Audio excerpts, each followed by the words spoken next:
Saviez-vous que la pénicilline, découverte majeure du XXe siècle, soit née d'une boîte de pétri contaminée par accident? Pourquoi le velcro, technologie brevetée à des milliards, provient-il d'une promenade ratée où des bardanes se sont accrochées à un pantalon?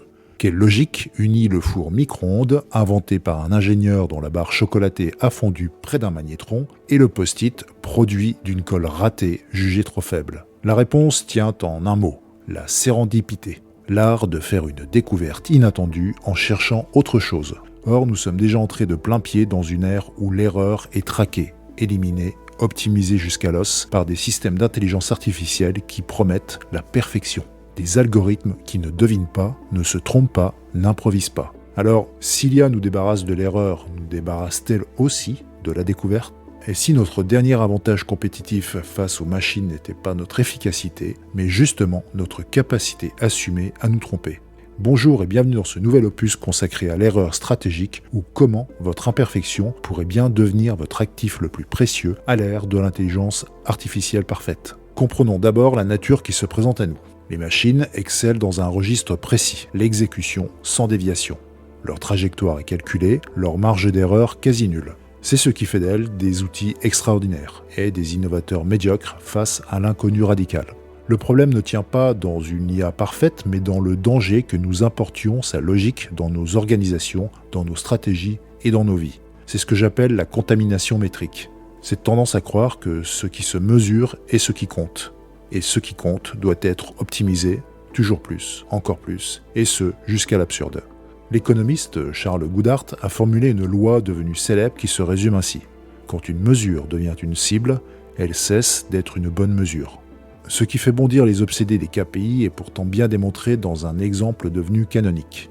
À l'époque de l'Inde coloniale britannique, dans l'espoir d'éradiquer ces serpents des villes, l'administration offrait une prime pour chaque cobra mort rapporté. Ces stratégies du résultat comptable incita des entrepreneurs malins à élever des cobras pour, je vous le donne en mille, toucher la prime. Quand le gouvernement a annulé le programme, les éleveurs ont, tenez-vous bien, relâché leurs serpents. Et à la fin, le problème s'est aggravé. Pour l'exercice, posez-vous la question maintenant pour votre entreprise. Quelle métrique êtes-vous actuellement en train de suroptimiser? Quel KPI devenu obsession est en train de tuer une potentielle découverte accidentelle, une initiative, la conversation impromptue, l'expérimentation sans ROI garantie? Et là, c'est vraiment le travers des entreprises modernes biberonnées au lean management. Cette optimisation métrique exagérée crée un cercle vicieux. Elle récompense l'exploitation du connu, faire mieux ce qu'on fait déjà, et pénalise l'exploration de l'inconnu, qui, par définition, ne peut pas promettre de résultats chiffrables à l'avance. C'est un piège pour les humains, et c'est ironiquement un piège pour les IA qu'on programme uniquement dans cette logique d'optimisation locale. On pourrait objecter, mais l'IA aussi génère des découvertes. Et c'est vrai, par erreur algorithmique, elle explore des espaces de possibilités qui dépassent l'entendement humain. Des millions de molécules candidates pour un médicament, des milliards de stratégies dans un jeu. D'ailleurs, en mars 2016, AlphaGo, l'intelligence artificielle de DeepMind, affronte Lee Sedol, champion du monde de Go, et au 37e coup de la deuxième partie, AlphaGo joue un mouvement tellement contre-intuitif, tellement en rupture avec des siècles de théorie du jeu, que les commentateurs pensent tout d'abord à un bug. Lee Sedol lui-même reste figé 12 minutes avant de répondre. Ce coup, le désormais légendaire mouvement 37, a changé la façon dont les humains jouent au Go. Était-ce de la sérendipité? Alors oui, mais d'une nouvelle espèce, une sérendipité systémique, née d'une exploration massive, d'un balayage exhaustif de combinaisons improbables. L'IA a trouvé, sans chercher vraiment ce mouvement précis. Elle l'a généré parmi des millions d'autres.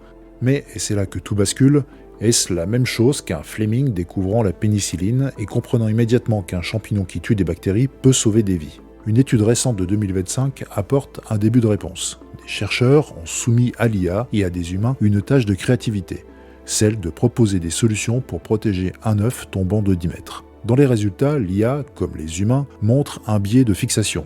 80% des idées restent conventionnelles. On utilise des coussins, des boîtes rembourrées, des parachutes, mais là où elle se démarque, c'est dans l'affluence. Elle produit 4 fois plus d'idées que nous, donc statistiquement, elle génère aussi plus d'idées originales dans les 20% restants.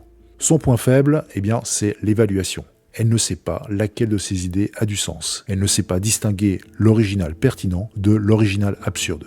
En gros, elle ne raconte pas d'histoire. Et c'est là précisément que notre rôle se redéfinit. L'avenir n'est donc ni l'humain contre l'IA, ni même l'humain avec l'IA, c'est l'humain en boucle avec l'IA. Une chorégraphie où chacun joue sa partition dans une séquence précise. Dans un premier temps, c'est l'humain qui définit le pourquoi. Quels problèmes valent la peine d'être résolus? Quel sens donnons-nous à notre recherche? En gros, c'est la question de l'intentionnalité du projet. L'IA, elle, n'a pas de projet, elle a des objectifs qu'on lui assigne. Ensuite, l'IA explore le quoi. Elle génère 10 000 candidats, simule des scénarios, propose des combinaisons que nous n'aurions jamais imaginées. Et pour le coup, elle ratisse large et elle inonde. Et pour conclure, l'humain juge le si. Parmi cette profusion, quelle piste est vraiment significative? Quelle anomalie mérite qu'on s'y attarde? C'est ce que l'on appelle la sagacité. Cette intuition nourrie d'expérience, cette capacité à reconnaître un pattern émergent, à flairer la découverte dans le bruit. Je me souviens d'ailleurs, dans mes premières idées de SaaS, d'une erreur de marché qui avait produit un résultat bien plus intéressant que les fonctions planifiées. J'aurais pu l'ignorer, et pour autant, j'ai choisi de creuser. Aujourd'hui, je pourrais demander à une IA de simuler des milliers de fausses manipulations, en gros introduire du bruit volontairement, pour voir ce qu'elle révèle, puis choisir la plus fertile à explorer. C'est ce que j'appelle l'orchestration du désordre. Non pas laisser le chaos régner, mais le configurer intelligemment.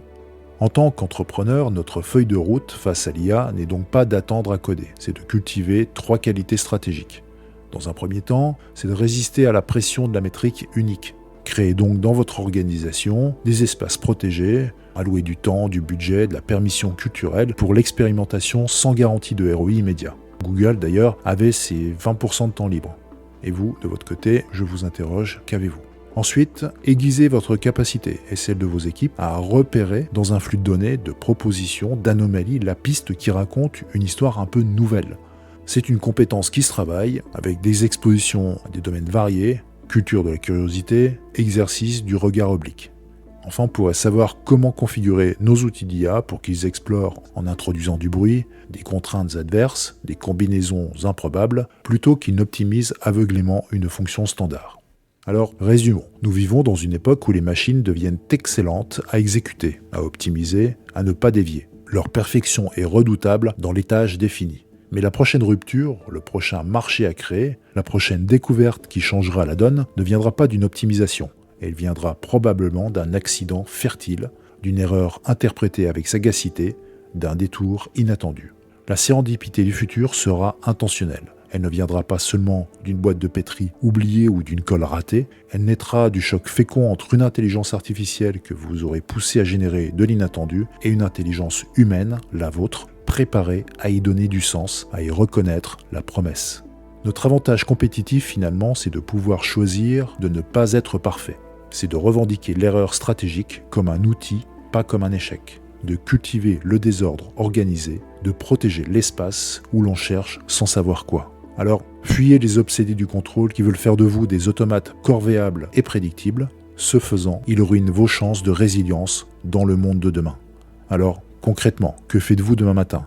Eh bien, commencez par identifier une métrique que vous suroptimisez. Créez un espace d'expérimentation sans KPI.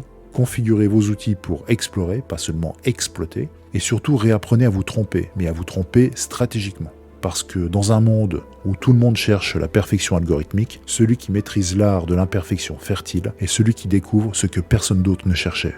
Vous vous demandez où se situe votre propre curseur entre optimisation et exploration, quelle part de votre activité risque l'obsolescence face à l'IA et quelle part recèle un potentiel de différenciation inexploité. J'accompagne des entrepreneurs à négocier ce virage exactement comme nous venons de le décrire, en faisant de l'imperfection stratégique un actif. Le lien est en description. Apportez vos questions, vos doutes, votre réalité terrain. Nous construirons peut-être ensemble votre stratégie pour le futur.